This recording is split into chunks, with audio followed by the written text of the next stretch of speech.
Get your worthless ass away from this house before we throw you out with the trash! Derek Voss kicked Marcus Bell's family photo across the dirt. Your mama's gone. This dump is ours now.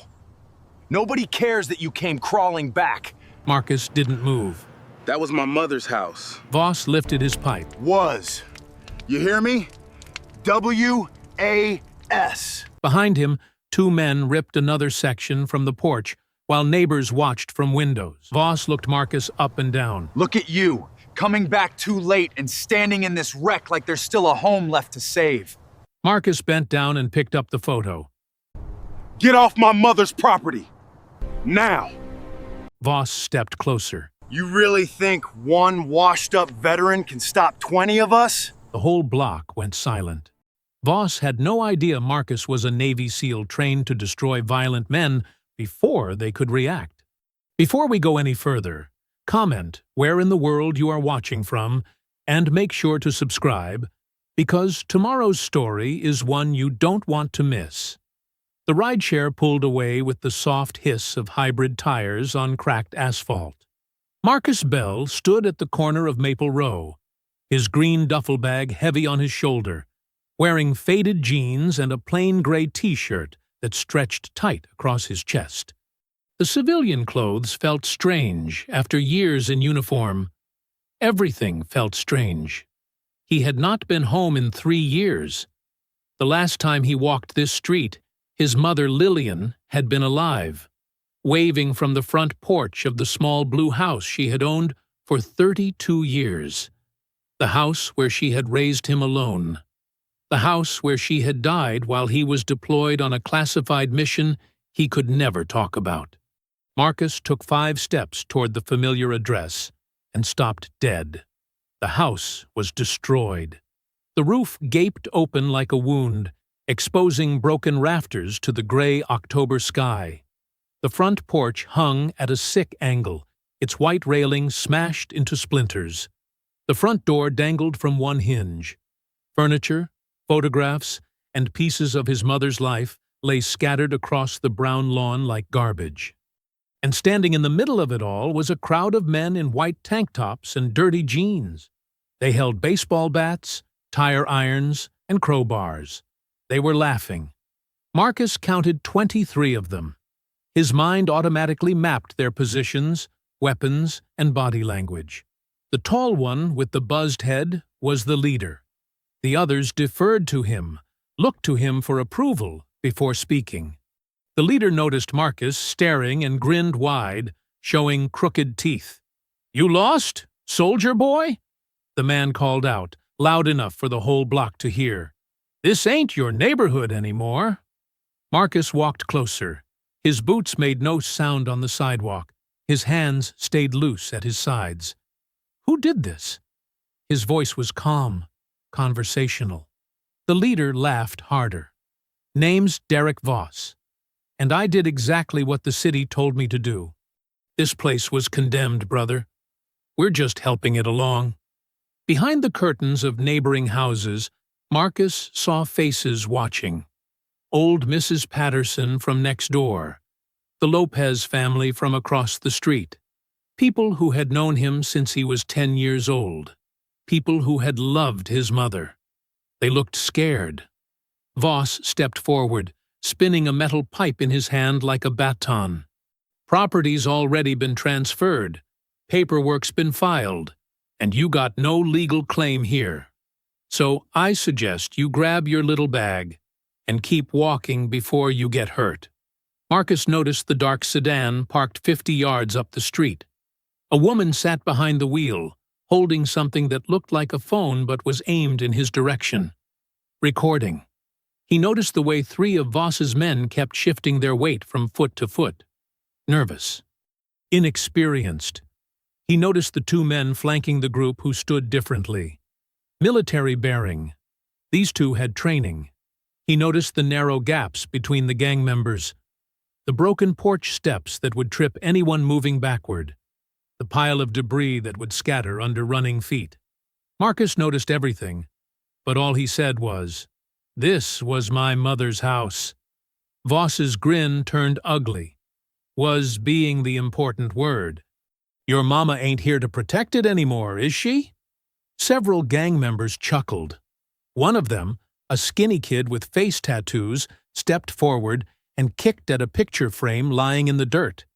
It was Marcus's graduation photo from boot camp, the glass already cracked. "Oops," the kid said, laughing. "Butterfingers." The frame slid across the concrete, coming to rest against a pile of broken roof shingles. Marcus looked at his ruined photograph. Then he looked at his mother's destroyed house. Then he looked at the men who thought this was funny. Slowly, deliberately, he set his duffel bag down on the sidewalk. The laughter died. Marcus walked to the broken frame and bent down to pick it up. Marcus straightened up, the broken photograph in his hands. The glass had spiderwebbed across his younger face, but his mother's handwriting was still visible on the back. "My son. My hero." Voss stepped closer, pipe tapping against his palm. "You deaf or just stupid? I told you to move along." "This is private property," Marcus said quietly.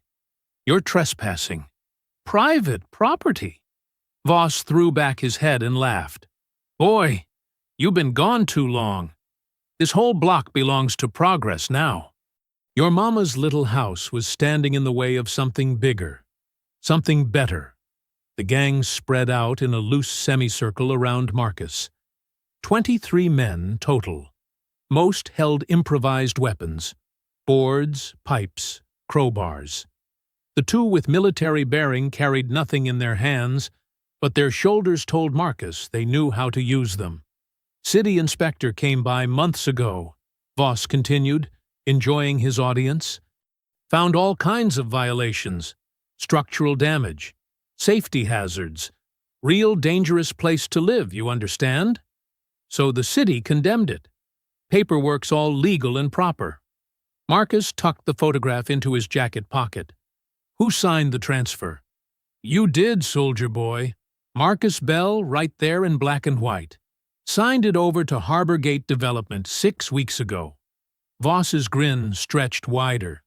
"Funny thing about signatures. Sometimes people forget what they signed when they were thinking about other things." 6 weeks ago, Marcus had been in a classified location, completing a mission he couldn't discuss with his own mother, let alone a real estate company. The signature was a lie, but proving it would take lawyers and time his mother's house didn't have. Behind the curtains, more faces appeared. Mrs. Patterson pressed her phone against the window, recording. The Lopez family's teenager had his camera pointed through the front door. Even old Mr. Washington from 3 houses down stood on his porch, watching. Marcus gave them all one last look. People who had watched him grow up. People who had brought casseroles when his mother got sick.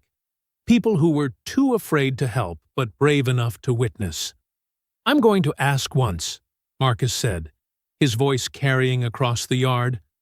"Everyone get off my mother's property. Now!" Voss's laughter turned harsh. "Or what?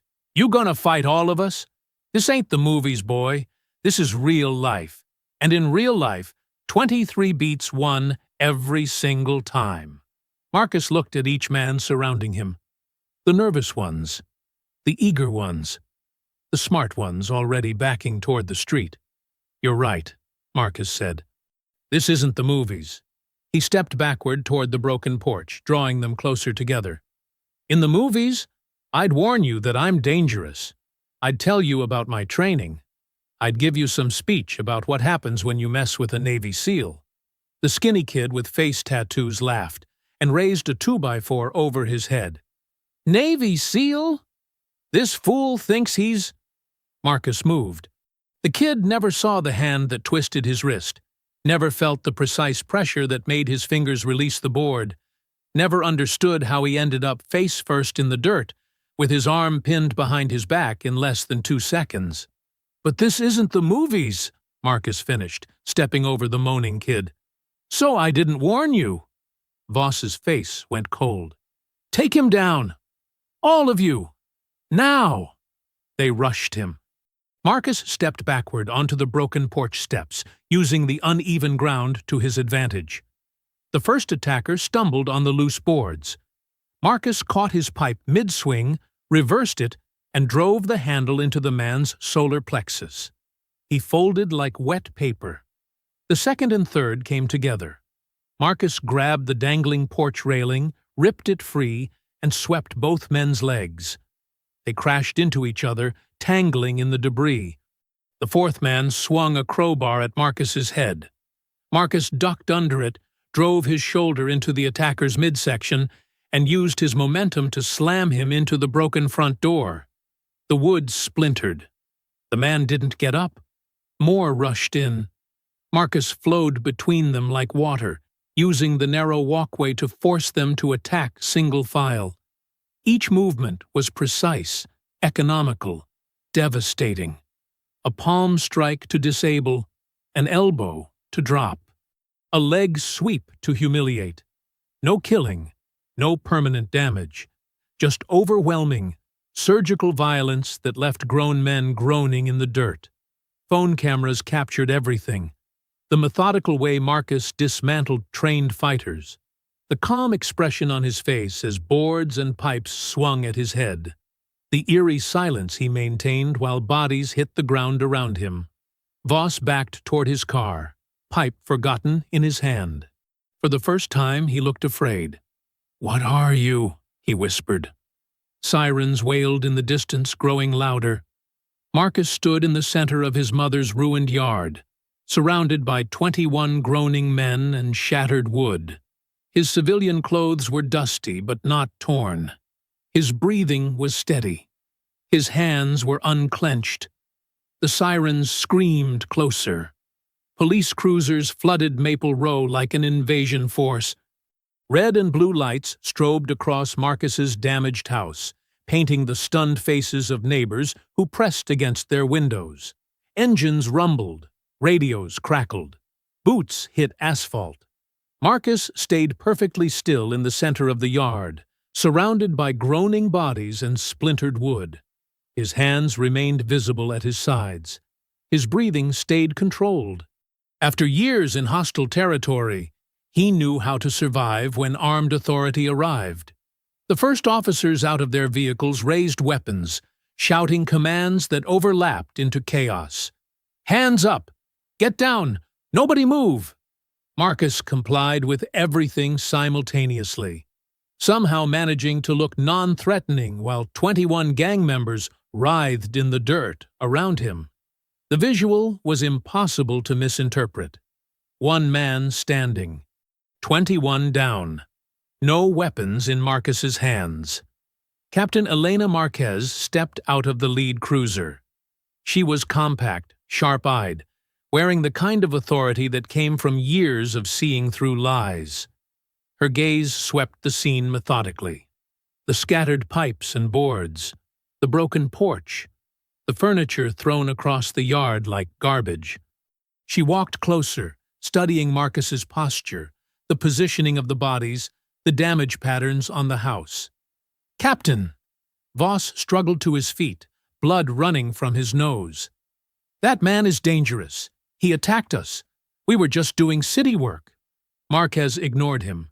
She looked at the phone still recording in neighbors' hands, then at the weapons scattered in the dirt. All of them belonged to Voss's men. None near Marcus. A slim black woman in a city inspector's jacket approached from across the street. She carried a tablet and moved with the confidence of someone who dealt with official business every day. "Captain Marquez, I'm Talia Brooks, city building inspector. I called this in." Marquez turned. "You witnessed the incident?" "I recorded it." Talia held up her phone. "These men were trespassing on private property, destroying belongings, making threats. When the homeowner arrived, they attacked him with weapons." "That's a lie!" Voss spat blood into the dirt. "We had city orders to clear this condemned property." Talia's voice stayed level. "Show me the paperwork." Voss opened his mouth, then closed it. Marquez looked at the nearest gang member, who was sitting up slowly, holding his ribs. "You armed?" The man nodded toward a crowbar 3 feet away. Him? She pointed at Marcus. No weapons visible, Captain, the officer confirmed. Marquez studied Marcus for a long moment. There was something about his stillness, his perfect posture, the way he tracked every officer's position without moving his head. Military. High-level military. Cuff them, she ordered, pointing at Voss's crew. Start with the loud one. This is ridiculous, Voss screamed as handcuffs clicked around his wrists. That psycho could have killed us all. He's trained to kill. But he didn't kill you, Marquez observed. Interesting choice for a psycho. Officers moved through the yard, collecting weapons, photographing evidence, taking statements from neighbors who had suddenly found their voices. The crowd grew bolder as Voss's men were loaded into cruisers. An elderly woman approached Marcus hesitantly. Thank you, she whispered. They've been terrorizing this block for months. A young father nodded agreement. My kids were afraid to play outside. More neighbors emerged, speaking quietly, gratefully. The fear that had kept them silent was lifting with each gang member who disappeared into a police car. Marcus felt something he hadn't expected. Hope. Maybe the system could work. Maybe justice didn't require him to operate outside the law. Talia moved closer as the crowd dispersed. Don't relax yet, she said quietly. Marcus studied her face. What do you mean? This wasn't random vandalism. Talia's voice dropped. Multiple homes on Maple Row have been condemned in the past 6 months. Every owner who refused to sell had their property declared unsafe within weeks. The hope in Marcus's chest cooled. My mother's house? Was on the list before she died. Talia pulled a manila folder from her jacket. They've been planning this for months. She opened the folder and handed Marcus a property transfer document. His mother's address was typed at the top. Below it, a signature that looked exactly like his own handwriting. Marcus stared at the paper. According to the document, he had sold his mother's house to Atlantic Shore Holdings, LLC, 6 weeks earlier. 6 weeks earlier, he had been on a classified mission 3,000 miles away. Talia hands Marcus a folder showing his mother's home listed for transfer to a shell company. Inside Talia's parked car across from the ruined house, Marcus studies city documents, while police tow away Voss's men. The interior of Talia's Honda smelled like coffee and old paper. Marcus sat in the passenger seat. The property transfer document spread across his lap like evidence of a crime he couldn't fully understand yet. Through the windshield, he watched officers load the last of Voss's crew into a police transport van. Look at the signature carefully, Talia said, leaning over to point at the bottom of the page. It's perfect. Too perfect. Marcus examined his own forged name. The handwriting matched his style exactly. The pressure, the loops, even the way he crossed his T's. Someone had studied his signature extensively. 6 weeks ago, I was in... Marcus stopped himself. The mission details were classified. I was overseas. Military operation. I couldn't have signed this. Can you prove that? My commanding officer could. The Navy could. But they won't discuss classified deployments in civilian court. Talia nodded grimly. That's what they're counting on. She opened a second folder, thicker than the first. Property records, inspection reports, and condemnation notices spilled across the dashboard. This is the full pattern, she said. 17 homes in 6 months. All the same process. First, the owner gets an offer to sell. Low-ball price, but clean paperwork. When they refuse, a city inspector finds safety violations that require immediate attention. When the owner can't afford repairs, the property gets condemned for public health. Marcus studied the addresses. Every house was within 4 blocks of his mother's property. Then what? Emergency sale to Atlantic Shore Holdings. Always the same shell company. Always for exactly $10,000. Talia's voice turned bitter. They're stealing $1 million properties for the price of a used car. She pulled out another document. This one showed Atlantic Shore Holdings transferring the condemned properties to Harborgate Development for exactly $1 each. And Harborgate? Luxury condos, high-end retail. They're calling it the Maple Row Renaissance. Talia's fingers tightened on the steering wheel. Guess what happens to families who can't afford $1,500 rent? Marcus felt his jaw clench. The gang in his yard had been foot soldiers. Behind them stood lawyers wearing expensive suits, city officials hiding behind bureaucratic language, and developers who turned human suffering into profit margins. How long have you known? I started noticing the pattern 3 months ago. Falsified inspection reports.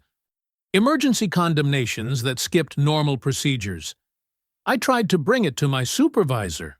Talia's laugh was cold. He told me to focus on legitimate violations and stop creating conspiracy theories.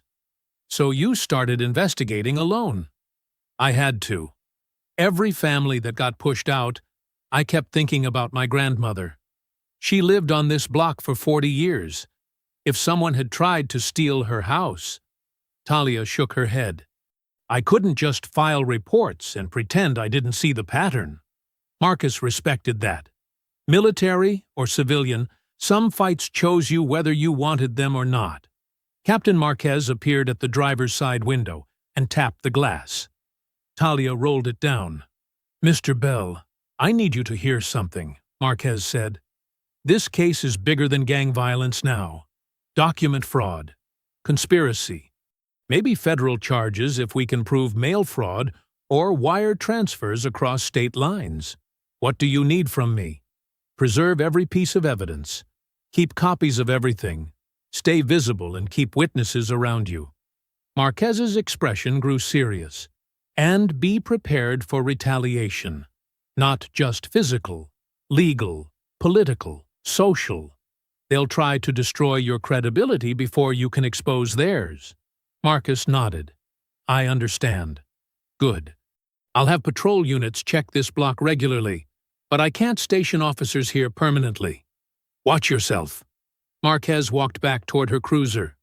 Marcus was about to suggest he and Talia go inside to see what could be salvaged from his mother's belongings when a white news van turned onto Maple Row. Channel 7 News painted in bold letters on the side. The van parked directly across from the ruined house. A reporter jumped out, followed by a cameraman and a sound technician. Then a black sedan pulled up behind them. Councilman Grant Wexler stepped out of the sedan. This is bad, Talia muttered. Wexler was exactly what Marcus had expected. 50s, silver hair, expensive suit, practiced smile. He moved toward the news crew like a man who lived for cameras.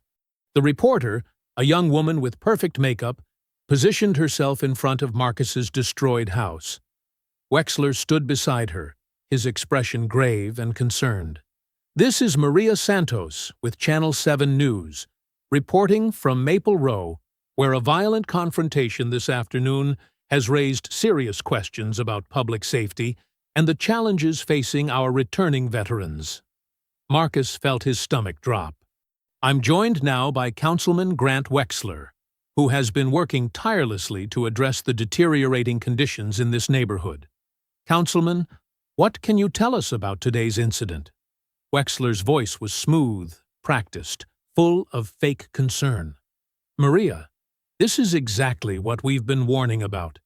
This neighborhood has become a magnet for criminal activity, drug dealing, and now violent confrontation. A resident with apparent military training attacked a crew of licensed contractors who were performing legitimate city-ordered safety work. Marcus's hands formed fists. Can you tell us about the individual involved?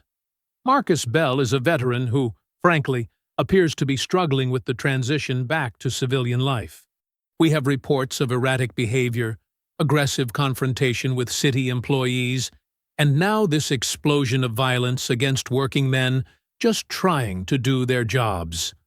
Talia was recording Wexler's statement on her phone. This is unbelievable. The city has tried to work with Mr. Bell, but unfortunately, Some of our veterans return home with trauma that manifests as anger and paranoia. We need to get him the help he needs while ensuring public safety."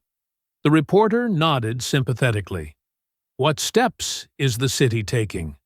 "We're expediting the condemnation process for this dangerous property.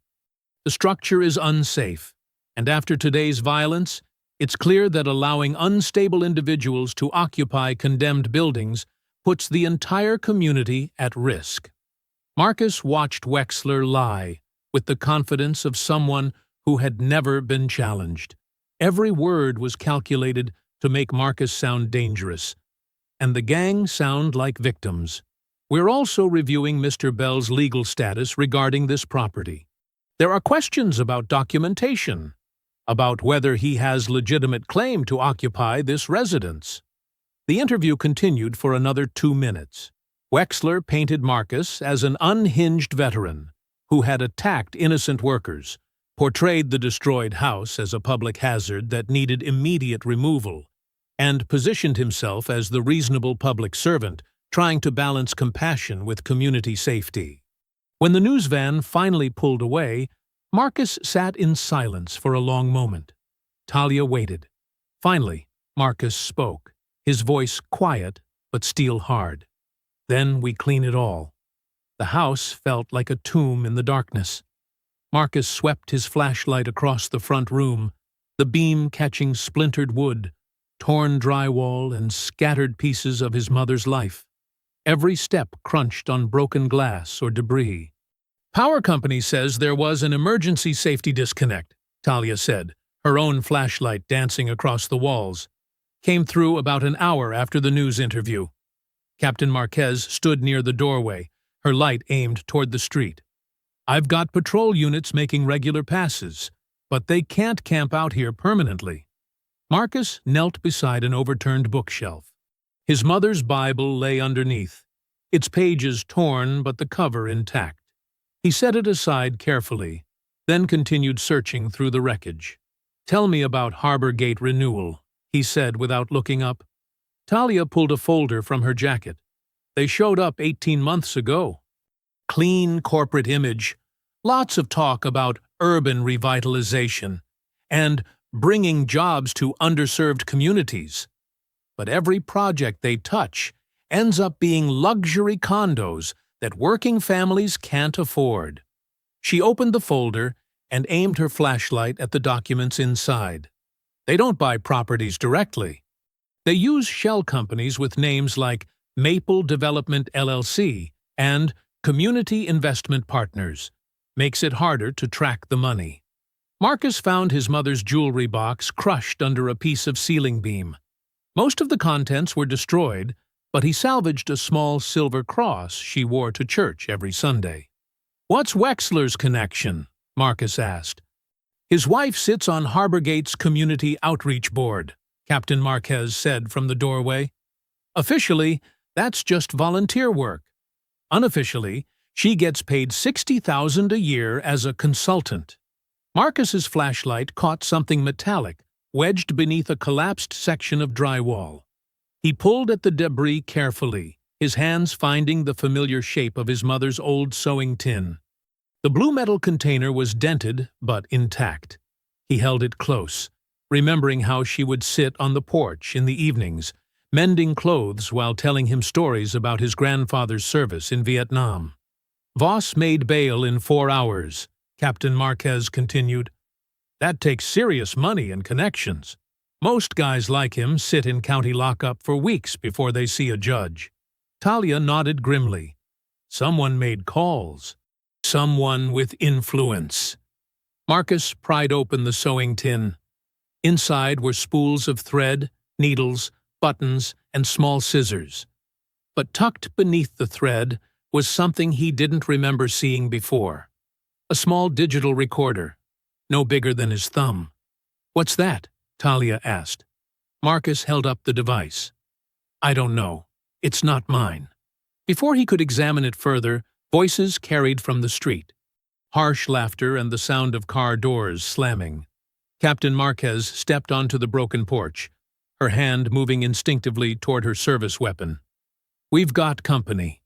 Through the glassless front window, Marcus saw headlights illuminating the yard. Derek Voss emerged from a black pickup truck, followed by 6 men. Fewer than before, but they moved with more confidence. Voss carried a hammer and a sheet of paper. He walked straight to the front door, ignoring Captain Marquez's presence, and nailed the document to the wooden frame with loud, deliberate strikes. "Demolition notice," Voss called out, his voice carrying through the darkness. "Effective in 72 hours. City says this rat trap is coming down whether you're in it or not, soldier boy." Marcus stepped onto the porch, but Talia caught his arm. "Don't," she whispered. "That's exactly what he wants." Voss grinned in the flashlight beams. "You got 3 days to pack your dead mama's things and get gone.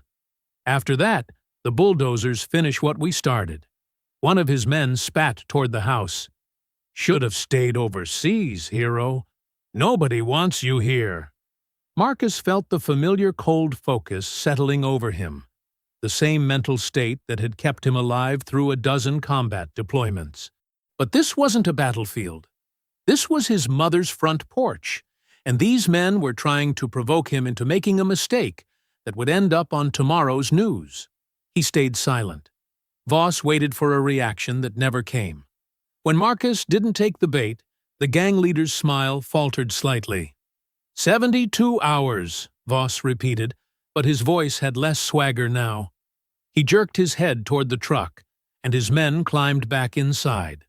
As the taillights disappeared down Maple Row, Captain Marquez exhaled slowly. "You handled that right," she said. "He wanted you to swing." Marcus looked at the demolition notice, then at the sewing tin in his hands. "We need proof," he said quietly. "Something so strong that no judge, reporter, or politician can bury it." Talia nodded. "I've got more files at my office. Bank transfers, permit applications, inspection records going back 2 years. If we can connect Harborgate to Wexler and Voss, we might have something."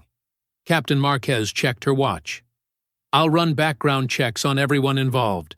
See if there are other complaints, other patterns." Marcus slipped the digital recorder into his jacket pocket. Whatever was on that device, his mother had hidden it for a reason. "Dawn," he said. "Your office. We build a case they can't tear down." The 3 of them stood in the darkness of the destroyed house, surrounded by the wreckage of a lifetime, planning to take on an enemy with money, lawyers, and political power. But for the first time since coming home, Marcus felt something other than grief.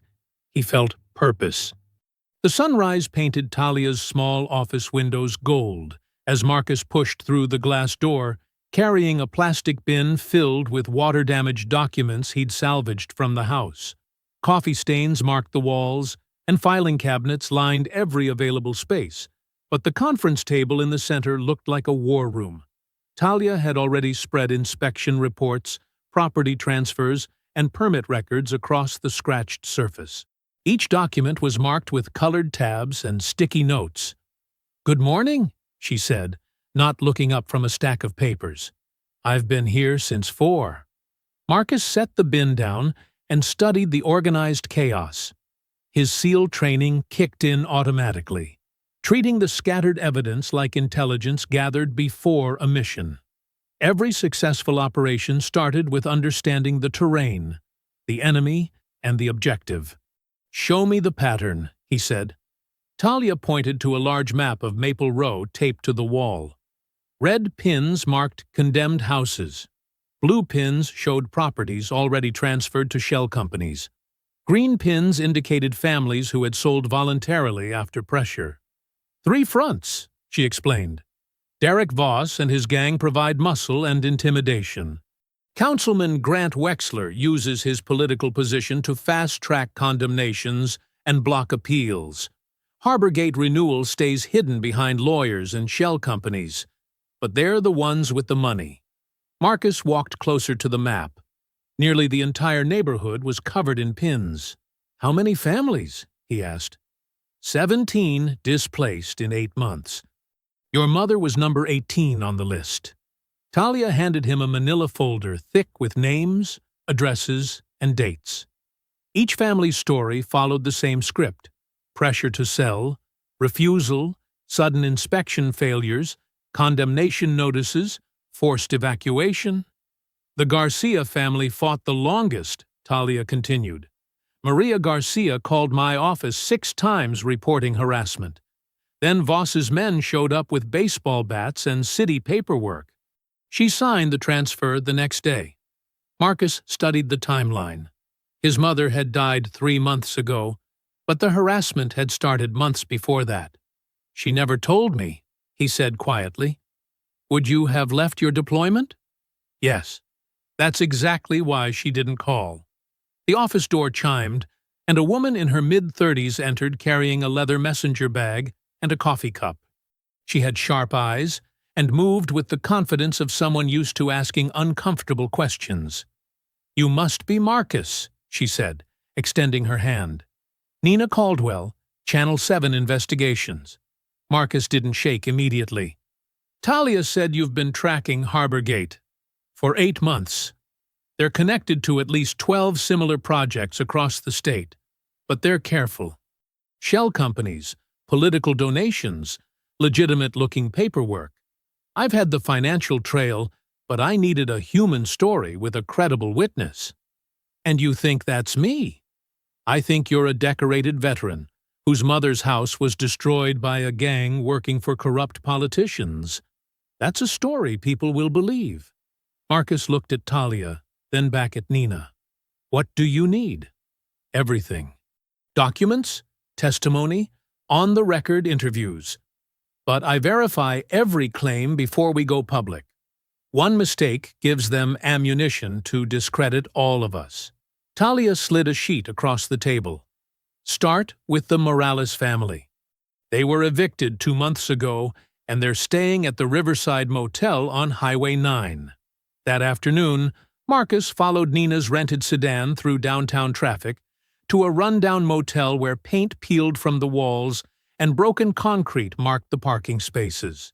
Room 237 opened to reveal Carlos Morales, a man in his 50s with calloused hands and tired eyes. Mr. Bell? Carlos looked nervous. Talia said you might come by. Inside the cramped room, Carlos's wife Elena sat on one bed while their teenage daughter did homework on the other.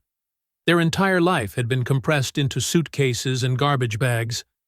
Elena spoke first, her voice steady but angry.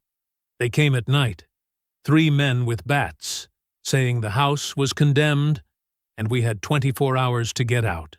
Did they show paperwork? Marcus asked. Yes, but it was wrong. Said we had structural damage we never had. Said the foundation was cracked, but we'd just had it inspected 6 months earlier. Carlos pulled out a folder. I kept everything. The original inspection report, the condemnation notice, the transfer papers. None of it makes sense. Marcus reviewed the documents while Nina took notes. The condemnation was signed by the same inspector who had originally approved the house. The transfer went to a company called Riverside Holdings, LLC, which didn't exist until the day before the paperwork was filed. The worst part, Elena continued, was what they said about our daughter. One of them looked right at her and said teenage girls could have accidents if their parents made trouble. Marcus felt the familiar cold settle over him, the same focused rage that had carried him through the worst missions overseas. Can you identify the men? He asked. The leader had a tattoo on his neck. Snake wrapped around a dollar sign. He called himself Voss. Marcus closed the folder and stood up. Nina was still writing, but he'd heard enough. In the parking lot, Marcus stared at the motel's flickering neon sign, while Nina caught up. That's the same pattern as your mother's case, she said. Exact same companies, same tactics, same threats. Marcus thought about his mother facing those same men alone, trying to protect a house that represented everything she'd sacrificed for. She'd never called him because she thought she could handle it herself.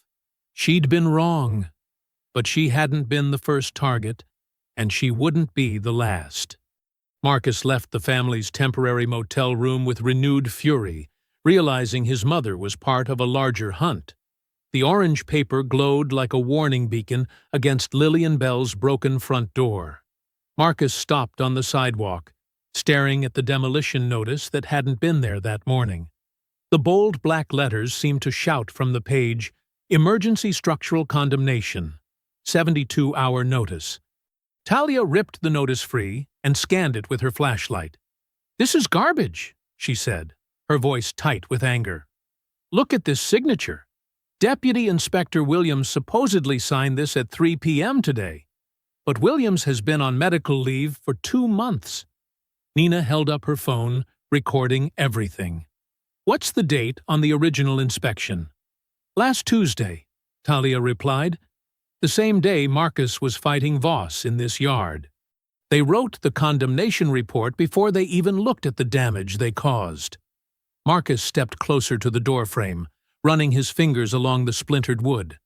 The destruction was real enough. Broken hinges, cracked support beams, shattered windows. But it had been caused by crowbars and baseball bats, not structural failure.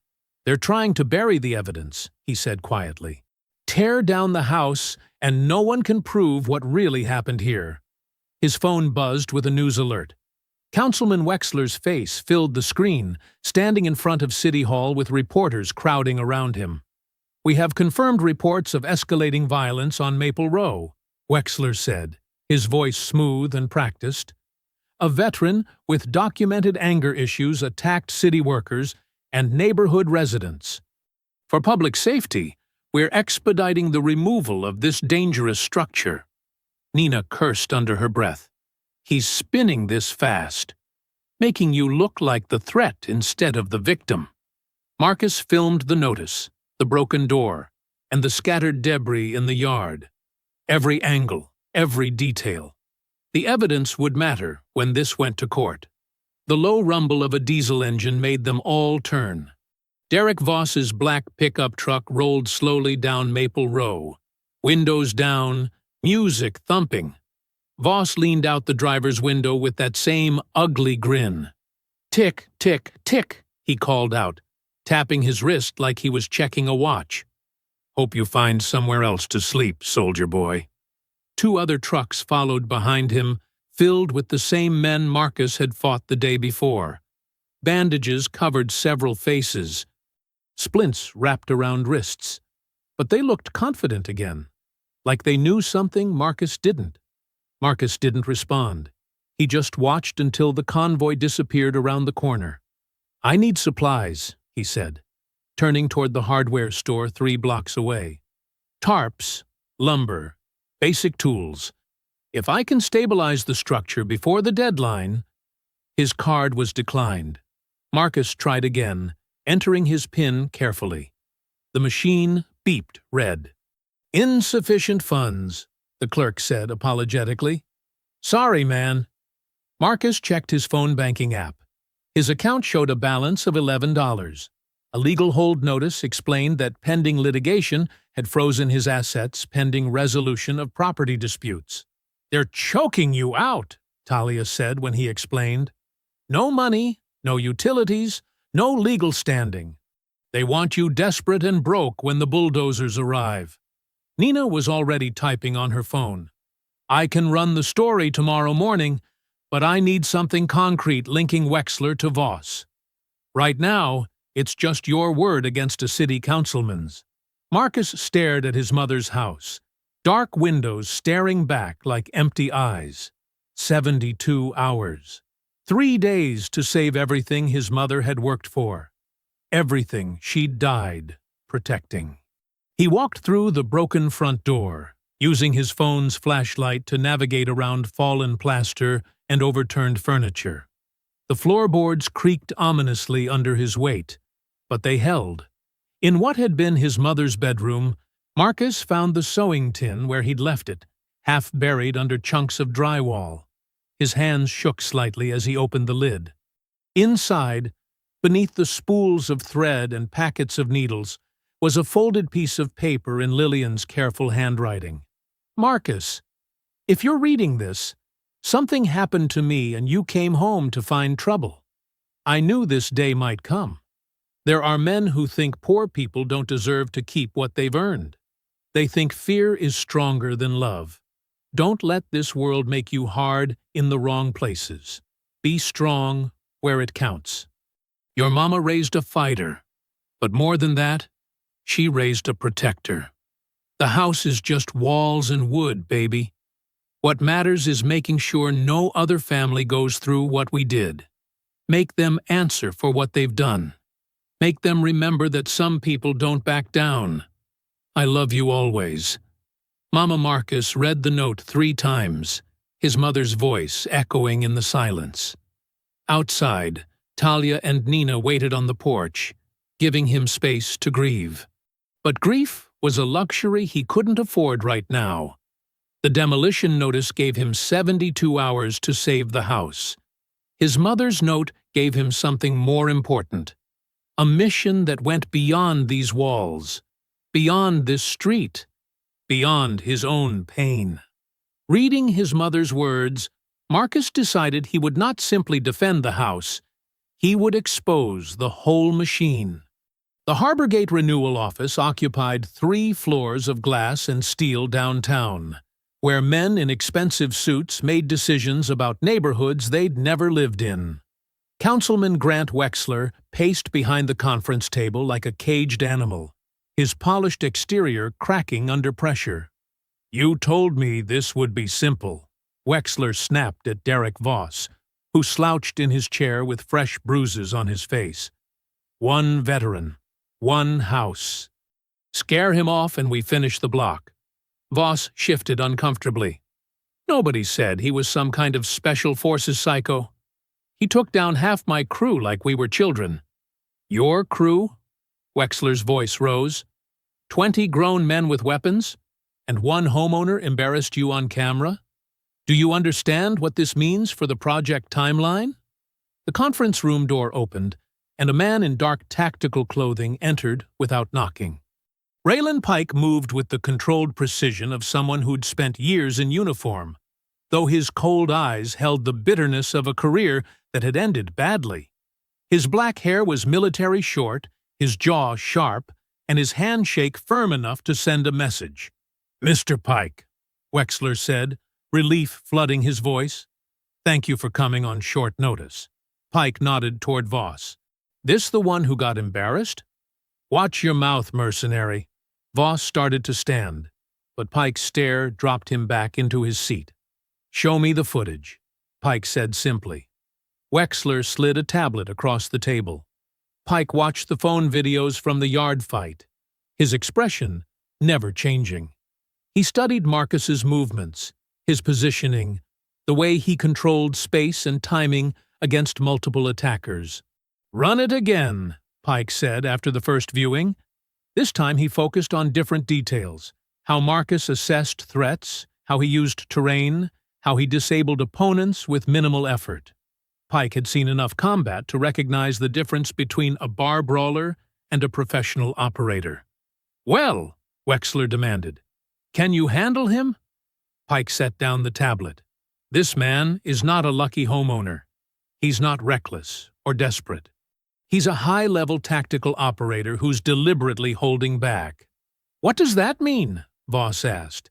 "It means if he'd wanted to kill your men, they'd be dead." Pike's voice carried no emotion. He could have snapped necks, crushed windpipes, turned those weapons against you. Instead, he humiliated you and walked away clean. Wexler's face went pale. "Are you saying we can't stop him?" "I'm saying you've been playing checkers against someone trained in chess." Pike stood and walked to the window overlooking the city. But elite operators have weaknesses. They follow rules of engagement. They try to work within systems. They protect civilians. So how do we use that? Pike turned back to face them. "We don't attack him directly. We attack his reputation, his legal standing, his support network. We make him look dangerous and unstable. We isolate him from help. And if that doesn't work, Then we make sure any physical confrontation happens where the cameras show him as the aggressor. Pike's smile was thin and predatory.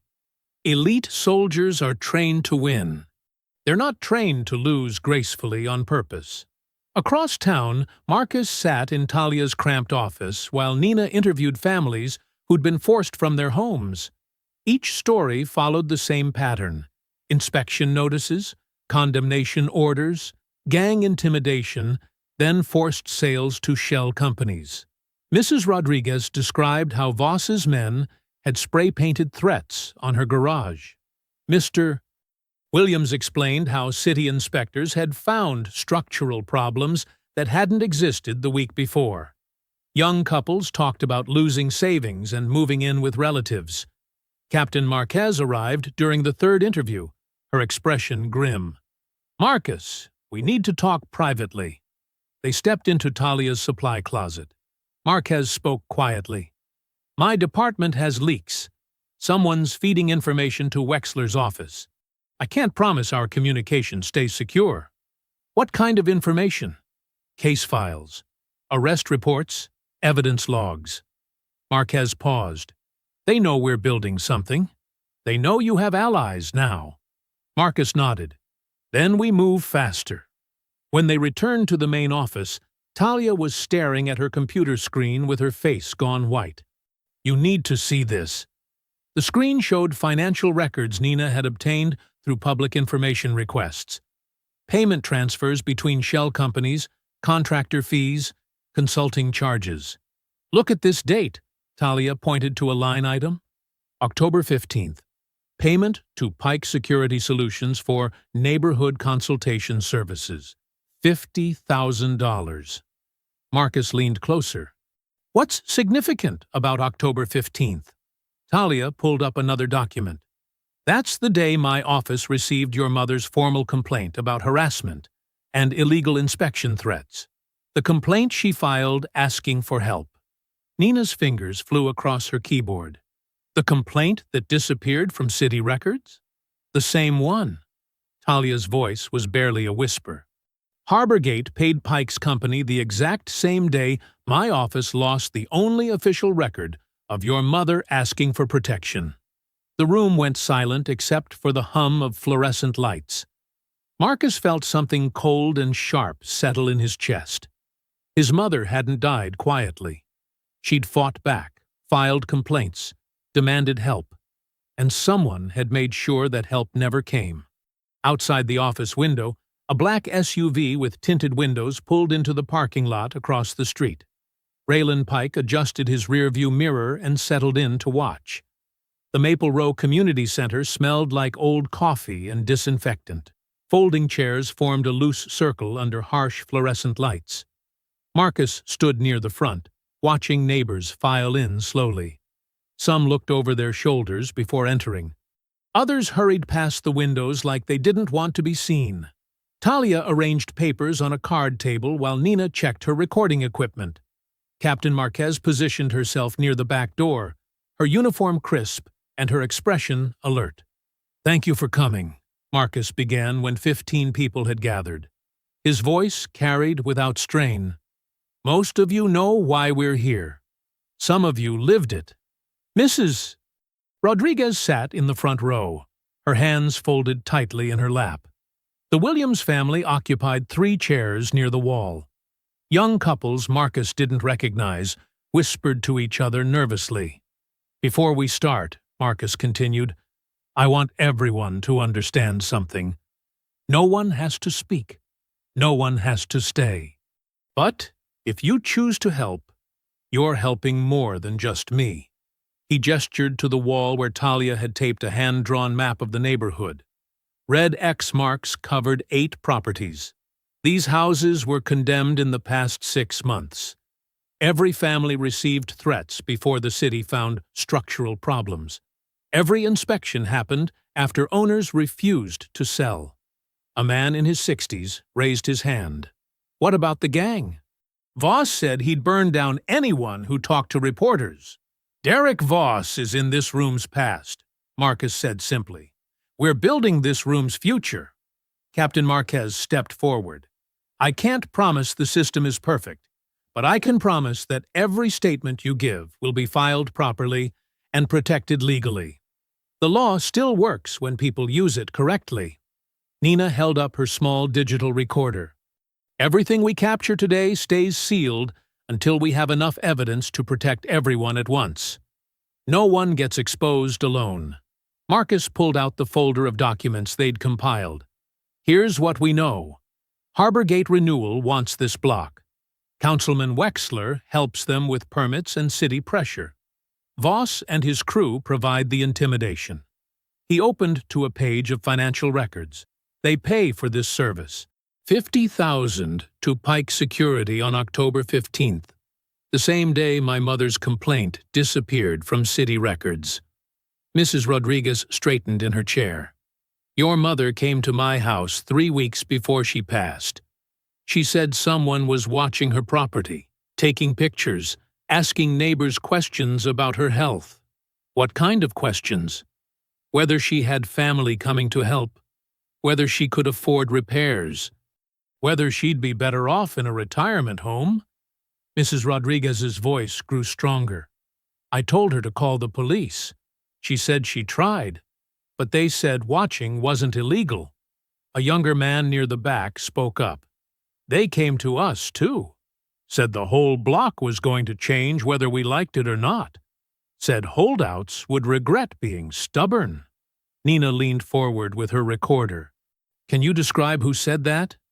Tall white guy with a crew cut. Military style. Not Voss, someone else. Marcus and Captain Marquez exchanged glances. Pike. Mr. Williams cleared his throat. I've got something you need to see. He pulled out his phone and scrolled through old videos. My grandson was visiting when they came to pressure us. He filmed them from upstairs.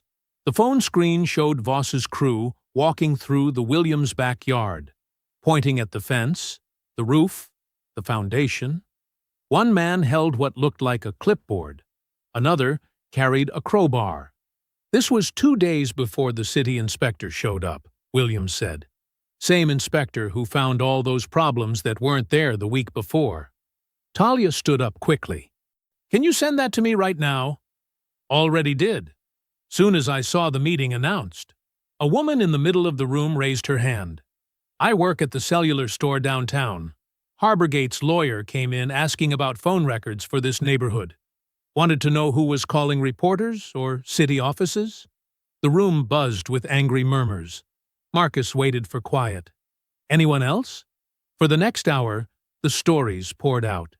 Security footage of strangers photographing houses. Text messages with veiled threats. Phone calls offering buyouts, followed by inspection notices. Property assessments that dropped mysteriously after owners refused to sell. Nina's recorder captured every word. Talia copied inspection reports and compared them to actual property conditions. Captain Marquez helped residents understand how to file sworn statements that would hold up in court. Slowly, the room's energy shifted from fear to something harder. Resolve. An elderly woman near the door stood up. My husband built our house 40 years ago.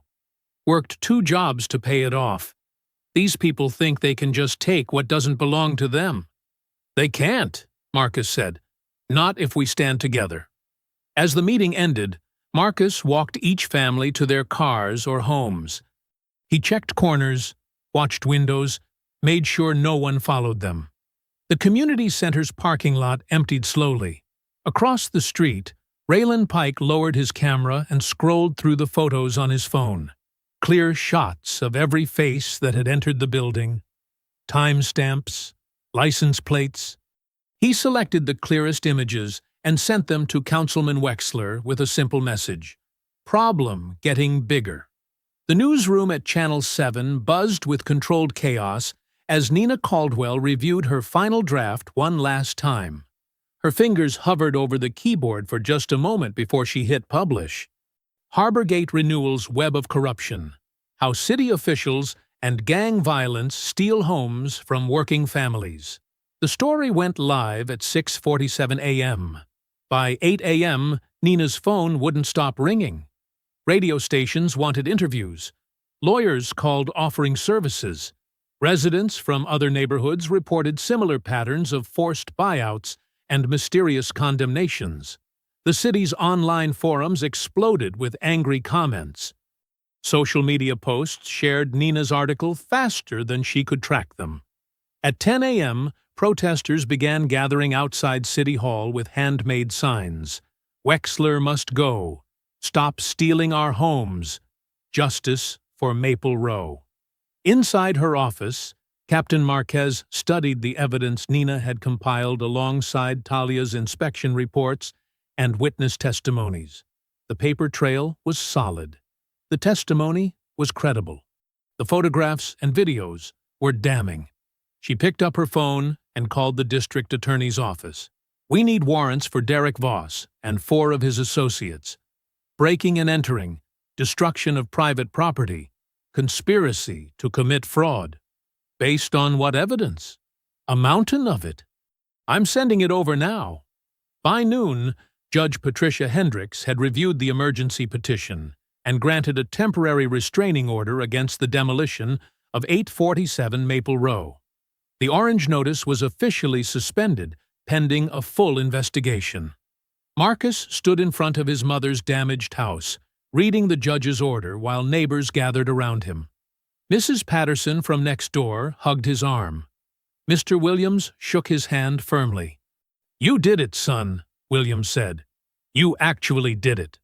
For the first time since coming home, Marcus allowed himself a small smile. The street felt different. People walked with their heads up instead of hurrying past with nervous glances. Talia pulled up in her city inspection car, grinning through the windshield. 3 more families got their demolition orders suspended. The judge wants a full audit of every Harborgate-connected property transfer in the last 2 years. The crowd cheered. Nina arrived with her camera operator, conducting interviews with residents who were finally willing to speak on record. The momentum felt unstoppable. "Councilman Wexler's office has refused our requests for comment," Nina reported into the camera. But sources inside City Hall say his calendar has been cleared for emergency meetings with Harborgate executives. As afternoon turned to evening, Marcus felt something he hadn't experienced in months. Hope. But Raylan Pike was not done. At 2 a.m., smoke alarms screamed through the city building that housed Talia's office. Fire trucks arrived to find the 3rd floor engulfed in flames. The arson was professional, hot enough to destroy paper records but contained enough to avoid spreading to other floors. By the time firefighters extinguished the blaze, every inspection report, every copied document, every backup drive in Talia's office had been reduced to ash. At 3 a.m., Nina's news station's server farm suffered what the tech team called catastrophic intrusion. Someone had injected corrupted data into her article's source files, making key documents appear fabricated. At 4 a.m., a video appeared on multiple social media platforms showing Marcus in his military-style jacket attacking 3 men near a construction site. The footage was grainy but convincing, until someone looked closely enough to notice the timestamp was from yesterday, when Marcus had been at the community center meeting with witnesses. But most people didn't look that closely. At 6 a.m., Councilman Wexler stood in front of City Hall with the burned building smoking behind him. This is what happens when we allow unstable individuals to terrorize our community. The evidence against Mr. Bell is overwhelming. No one, veteran or not, is above the law. Captain Marquez's phone rang at 6:15 a.m. The mayor's office, the district attorney, the police chief, all saying the same thing. Bring Marcus Bell in before this gets worse. At 7 a.m., Marquez knocked on the door of the motel where Marcus had spent the night after his utilities were cut. "I'm sorry, Marcus.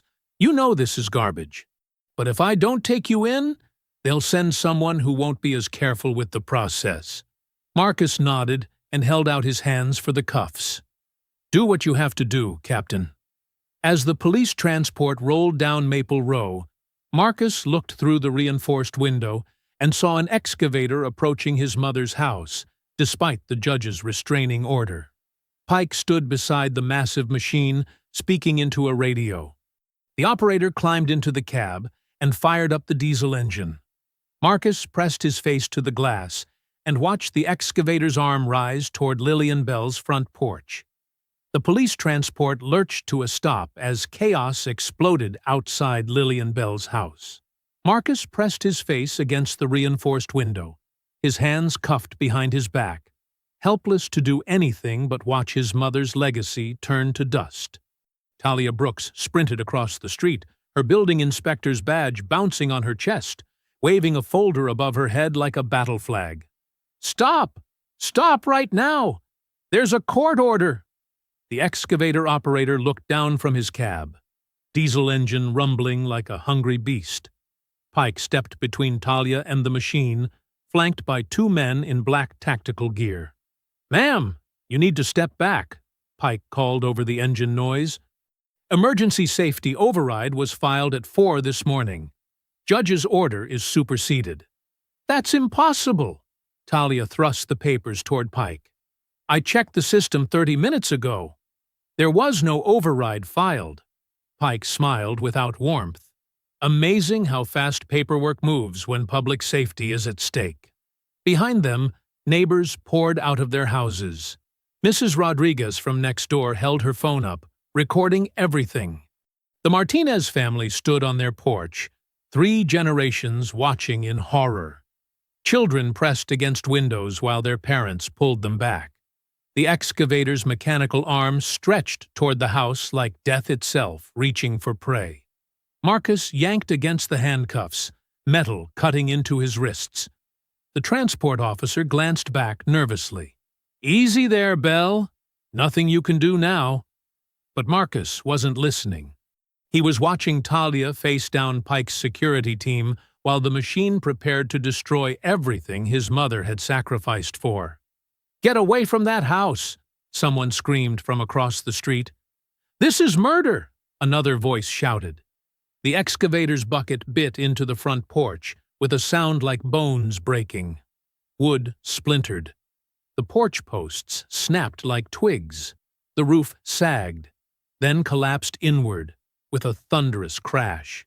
Marcus closed his eyes and heard his mother's voice from the sewing tin. "Don't let this world make you hard in the wrong places. Be strong where it counts." When he opened his eyes, the front room was gone. The kitchen wall buckled. The bedroom where he'd grown up tilted at a sick angle before sliding into the growing pile of debris. Neighbors wept openly. Children cried. Mrs. Rodriguez threw her hands up and turned away. Pike spoke into his radio, calm as a man ordering coffee. Phase 1 complete. Move to foundation clearing. Across the street, Derek Voss leaned against his truck, arms crossed, grinning like he'd won the lottery. He caught sight of Marcus in the transport window and raised his hand in a mocking wave. The transport pulled away just as Councilman Wexler's black sedan arrived. Through the rear window, Marcus watched Wexler step out, straighten his tie, and walk toward the waiting news cameras with the satisfaction of a man who had just eliminated his last obstacle. 20 minutes later, Marcus sat alone in interview room 3 at the police station, still cuffed to a metal table. The walls were beige concrete blocks. The air smelled like disinfectant and desperation. Captain Marquez entered with a folder and a cup of coffee she set in front of Marcus. "Cuffs are staying on for now. Policy." "I understand." Marquez sat across from him, her face grim. "The video is being analyzed by our tech unit. Preliminary review shows timestamp inconsistencies, but the public doesn't care about technical details. They see you in military gear attacking people." Marcus nodded slowly. "How many people believe it?" "Too many. The mayor's office is getting calls demanding you be charged with assault, terrorist threats, and destruction of public property." Marquez opened the folder. "Wexler just gave another statement saying the demolition was necessary because you'd made the structure dangerous." Marcus stared at the table. For the first time since coming home, he looked genuinely broken. His shoulders slumped. His voice dropped to barely above a whisper. They took everything. Marquez leaned forward. Marcus, I know this looks bad, but we're going to figure this out. The video doesn't add up. There are too many holes in their story. Marcus didn't respond immediately. He was studying the still frames from the fake video that Marquez had spread across the table. His eyes moved methodically across each image, the way he'd been trained to analyze reconnaissance photos. Then he stopped. His head lifted slightly. Captain, in this frame here. Marcus nodded toward one of the photos. Look at the reflection in that truck's side mirror. Marquez leaned closer, squinting at the grainy image. In the curved surface of the mirror, barely visible, was a figure holding what looked like a camera or phone. That's Pike, Marcus said quietly. He was running the camera. Marcus looked up at Marquez, and for the first time since watching his house fall, his eyes held something other than grief. Captain, I need you to retrieve something from evidence immediately. My mother's cracked photograph from the day this started. The frame is broken, but there's something inside it they don't know about. Captain Marquez returned 15 minutes later carrying an evidence bag. She set it on the metal table and carefully removed the cracked photograph of Marcus in his dress uniform. The glass was spiderwebbed from when it had hit the sidewalk that first day. The wooden frame had split along one corner. This is everything we recovered from the yard, Marquez said, settling back into her chair. What am I looking for? Marcus leaned forward as far as the cuffs allowed. The frame is handmade. My mother built it herself when I graduated basic training. She always hid things in places that looked broken. Marquez turned the frame over and examined the backing. The brown paper was torn in several places, but she could see something small and rectangular pressed against the inside. There's definitely something in here. She looked at Marcus. You sure about this? She started getting threatened months before she died. My mother was careful about everything. Marquez used a pen to carefully peel back the damaged paper backing. A small digital voice recorder, no bigger than a thumb drive, fell onto the table with a soft click. Marcus stared at it. She used those for grocery lists and appointment reminders. I bought her a pack of them 2 years ago. Marquez picked up the device. It was scuffed, but appeared intact. A tiny red light blinked when she pressed the power button. It still has battery. She connected it to her laptop and opened the audio files. The screen showed 3 recordings, each dated months earlier. Marquez clicked on the first one. Lillian Bell's voice filled the small room, warm but tired. March 15th. That councilman came by again. Grant Wexler. He was polite at first, talking about neighborhood improvement and property values. Marcus's jaw tightened as he heard his mother's voice again. The recording continued. Then he got pushy. Said families who don't embrace progress get left behind. I told him this house isn't for sale. That's when his tone changed. A pause, then Lillian's voice again, more cautious now. He said people who fight city planning sometimes lose more than their homes.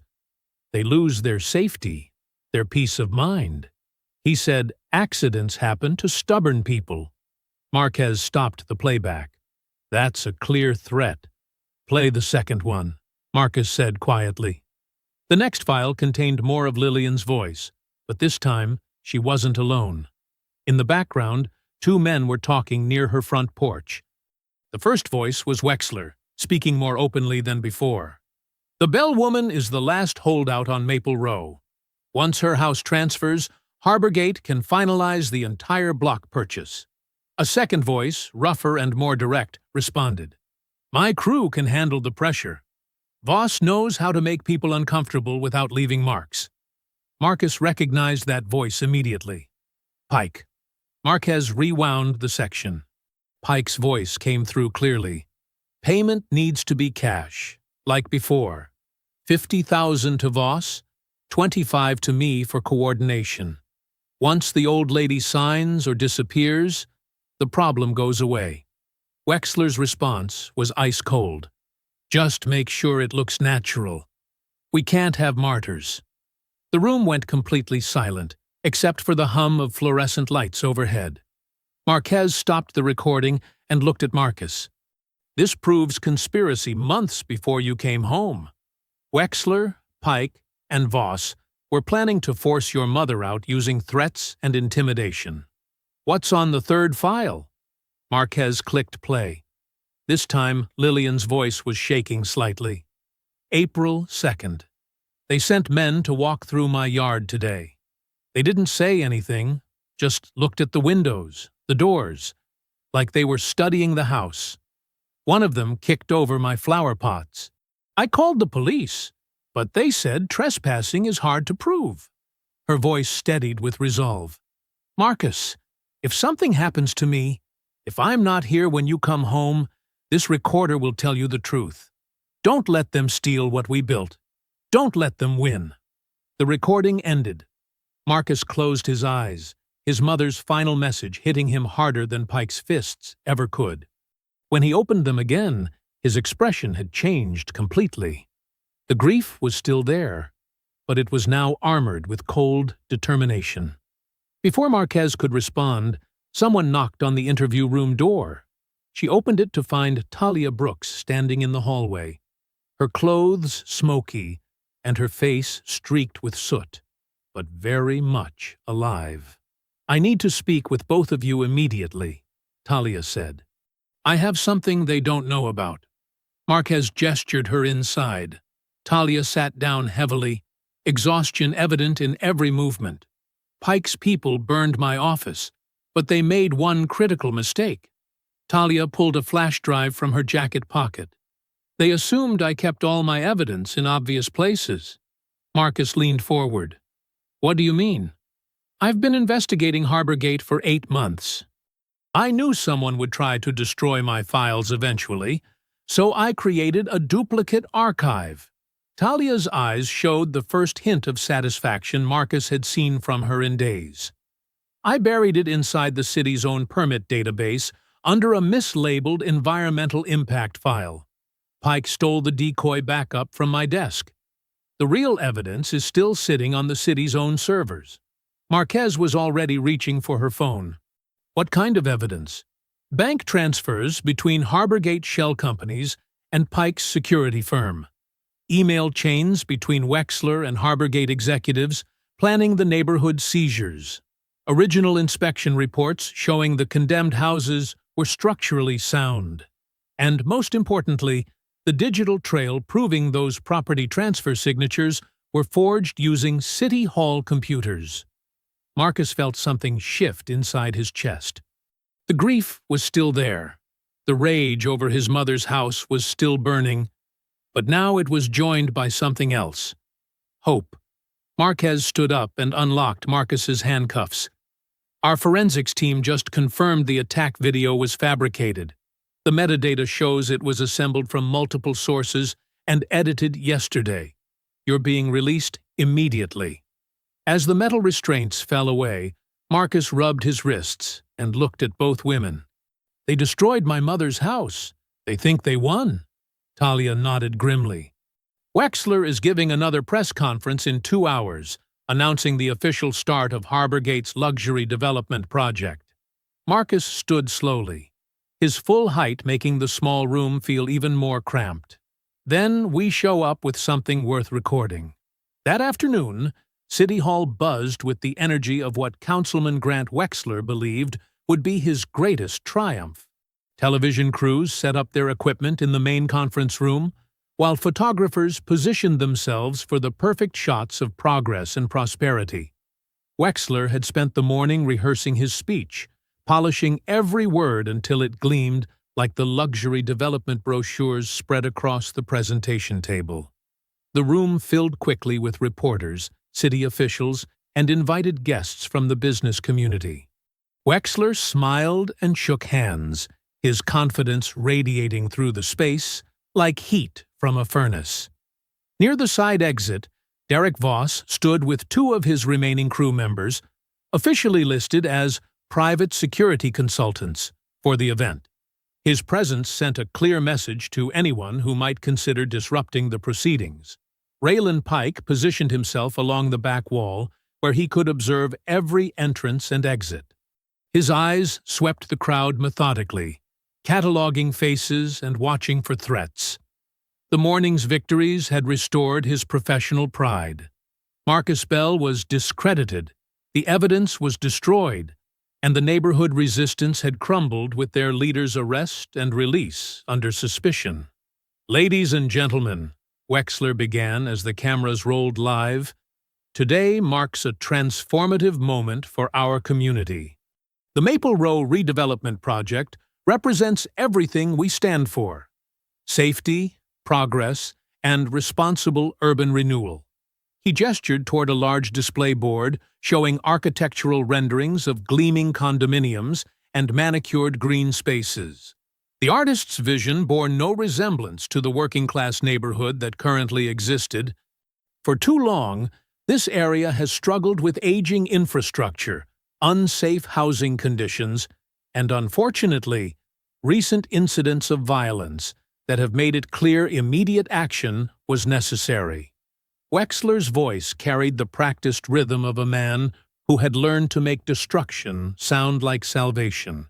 The Harborgate Renewal Partnership will bring quality housing, increased property values, and economic opportunity to an area that has been neglected for decades.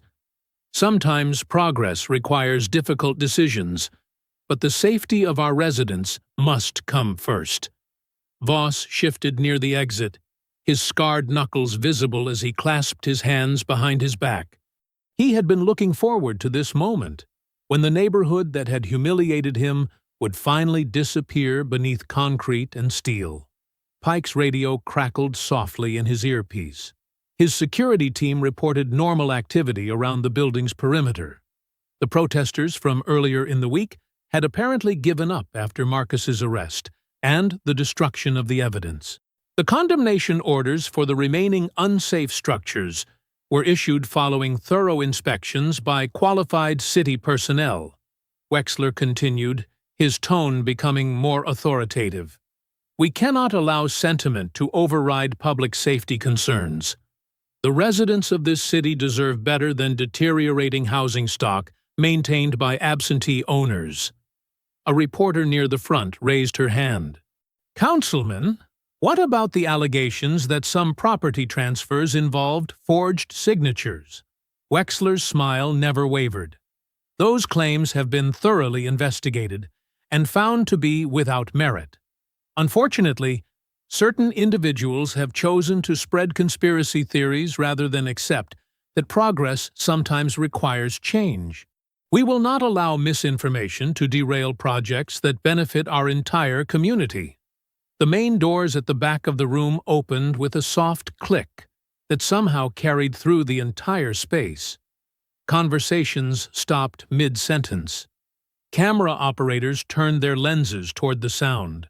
Marcus Bell stepped through the doorway wearing his navy dress uniform, the ribbons on his chest catching the television lights. Behind him walked Talia Brooks, carrying a briefcase, Nina Caldwell with her recording equipment, Captain Elena Marquez in full police dress, and 6 residents from Maple Row, including the elderly man whose security footage had captured Voss's crew destroying Lillian's house. The room went completely silent. Wexler's prepared remarks died in his throat as every camera in the room pivoted toward Marcus. The livestream audience watching from home suddenly saw a very different story than the one they had been told. Pike straightened against the back wall, his hand moving instinctively toward his jacket before he remembered where he was. Voss took a step toward the side exit, then stopped as he noticed 2 uniformed officers had quietly positioned themselves outside. Marcus walked slowly down the center aisle, his polished shoes clicking against the marble floor. He did not hurry, did not shout, did not show any of the instability Wexler had spent days describing to the media. His presence commanded the room without requiring a single word. "Mr. Bell," Wexler said, recovering his composure with visible effort, "this is a private city function. I'm going to have to ask you to leave immediately." Marcus stopped in front of the podium, his eyes meeting Wexler's directly. When he spoke, his voice carried clearly to every microphone in the room. "You wanted cameras, Councilman," Marcus said quietly. "So let's give them something worth recording." Nina stepped forward, her equipment already streaming live to thousands of viewers. "This is Nina Caldwell reporting from City Hall, where we're about to reveal evidence of systematic fraud in the Maple Row redevelopment project." Talia opened her briefcase and pulled out a tablet connected to the room's projection system. "Ladies and gentlemen of the press, what you're about to see comes directly from the city's own database." The screens around the room flickered, then displayed the first document. A bank transfer authorization moving $50,000 from Harborgate Renewal to Pike Security Services, dated the same day Lillian Bell's original complaint had disappeared from city records. Wexler's confident smile began to crack at the edges as more documents appeared on the screens. Pike moved along the back wall toward the exit, but Captain Marquez stepped into his path with 2 additional officers. The truth was finally getting its moment in front of the cameras, and there was nowhere left for anyone to run. The screens filled with more damning evidence: forged inspection reports, falsified condemnation orders, payment records linking Harborgate to Pike Security Services, bank transfers that coincided perfectly with every forced property seizure on Maple Row. Wexler grabbed the microphone, his polished politician's mask slipping. "These documents are fabricated. This is a desperate attempt by an unstable veteran to—" "The recordings have been verified by Federal Forensic Analysis," Captain Marquez announced, stepping forward with a folder thick with warrants. "The digital signatures match voice analysis conducted by the FBI. The financial records come directly from bank subpoenas issued this morning." The room erupted. Reporters shouted questions. Cameras swung between the screens and Wexler's increasingly panicked face. The live stream audience watching from home saw the polished councilman's composure cracking in real time. On the screens, Lillian Bell's voice played through the room's sound system, clear and unmistakable. "Mr. Wexler, you can't just take people's homes because you want the land." Then Wexler's own voice responded, cold and threatening. "Mrs. Bell, people who stand in the way of progress tend to lose more than just property. I'd hate to see something unfortunate happen to you or your son when he comes home." The recording continued, capturing Pike's voice, discussing payment schedules for clearing resistant homeowners, and Voss confirming that the old lady won't be a problem much longer. Wexler stepped back from the podium, his face pale. "This is a setup. Those recordings were illegally obtained." "Actually," Talia said, projecting her voice across the room, "these recordings were made by Lillian Bell on her own property, documenting threats against her life. Perfectly legal under state law." That was when Voss made his move. The gang leader bolted toward the rear corridor, shoving aside a reporter and knocking over a camera tripod. His boots pounded against the marble as he sprinted for what he thought was an unguarded exit. He was wrong. 2 officers stepped into his path at the corridor entrance. Voss tried to shoulder past them, but they were ready. Within seconds, he was face down on the floor with his hands cuffed behind his back. "Let me go!" Voss screamed as they hauled him upright. "This is all lies! That psycho attacked us first!" But Pike was already moving. The private security contractor had been edging along the back wall, watching the exits, calculating his options. When he saw Voss taken down, he made a desperate choice. Pike launched himself across the room toward Marcus, not to escape, but to create chaos. He figured if he could provoke Marcus into losing control on camera, it might discredit everything they had just revealed. Pike was fast and trained, throwing a sharp elbow toward Marcus's ribs while grabbing for his collar. But Marcus read the attack like a familiar page from a manual he had memorized years ago. Marcus sidestepped the initial strike, caught Pike's wrist, and twisted his momentum against him. Pike threw a knee toward Marcus's stomach, but Marcus deflected it with his forearm and swept Pike's supporting leg. The fight was not wild or chaotic. Marcus moved with surgical precision, controlling distance and timing. Pike tried to grab a folding chair, but Marcus trapped his arm and applied a joint lock that forced Pike to drop it. "Stay down," Marcus said quietly, his voice carrying over the chaos. Pike ignored the warning and swung wildly at Marcus's head. Marcus ducked, stepped inside Pike's guard, and delivered a controlled strike to Pike's solar plexus that dropped him to his knees, gasping. The entire confrontation lasted less than 30 seconds. Pike lay on the marble floor, exposed and humiliated, while cameras captured every moment. Marcus stood over him, breathing normally, his dress uniform still perfectly straight. "Nobody move!" Captain Marquez shouted, approaching Wexler with handcuffs ready. "Grant Wexler, you are under arrest for conspiracy, fraud, and intimidation of witnesses." Wexler backed away from the podium where minutes earlier he had planned to celebrate his victory. "You can't do this. I'm an elected official. I have immunity." "Not for felony crimes, you don't," Marquez said, snapping the cuffs around his wrists. Near the main entrance, 3 men in expensive suits tried to slip out quietly. They were Harborgate executives who had been sitting in the front row, planning to take credit for the redevelopment project's announcement. Federal investigators stepped into their path, badges visible. "FBI," one agent announced. "Nobody leaves until we've had a chance to speak with everyone." The corrupt machine was collapsing in real time, broadcast live to thousands of viewers who were finally seeing justice served. Marcus walked calmly to the evidence table where Captain Marquez had placed Lillian's small digital recorder.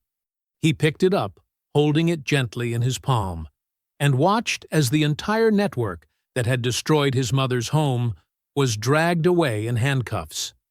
Marcus stood on Maple Row as the sun painted the sky orange and pink, watching court-supervised crews load the final pieces of debris from where his mother's house once stood.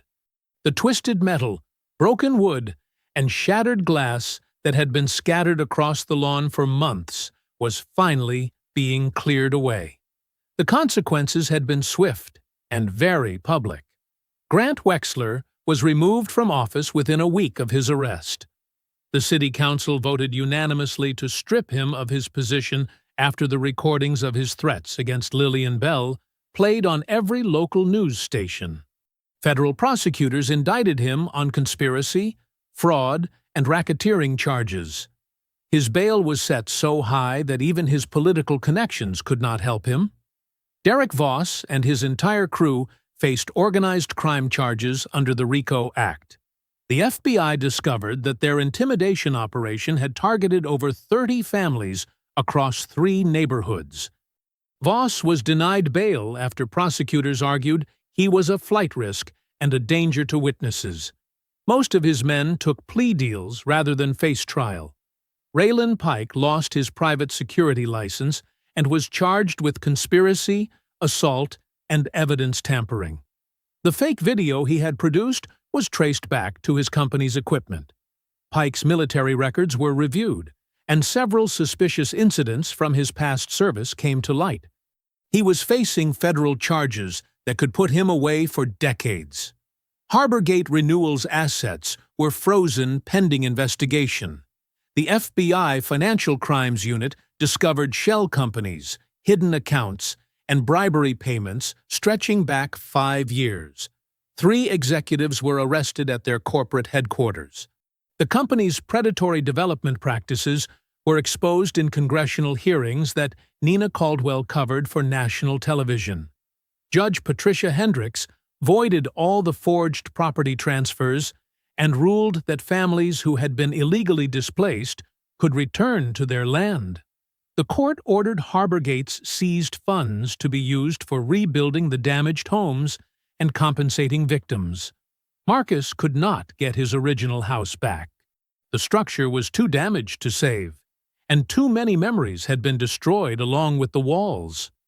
But he won something more important: his mother's land, her honor, and justice for every family that had been terrorized. The legal victory felt complete, but the real satisfaction came from watching the neighborhood heal. Months later, the first rebuilt structure opened its doors. The Lillian Bell House stood where Marcus's childhood home had been, but it was larger and stronger. The building served as a legal aid center and veterans support office. Families facing illegal evictions could get free legal help. Veterans transitioning to civilian life could find counseling and job placement assistance. Talia Brooks managed the housing advocacy cases from an office on the first floor. She had been promoted within the city inspector's department after helping expose the corruption, but she chose to work part-time at the Lillian Bell House because she believed the community work was more important. Nina Caldwell's investigative reporting on the Harborgate scandal won her a state journalism award and job offers from major newspapers. She stayed local but expanded her coverage to housing fraud across the region. Her stories had prompted federal investigations in 4 other cities. Captain Elena Marquez used the evidence from the case to launch a department-wide investigation into corruption.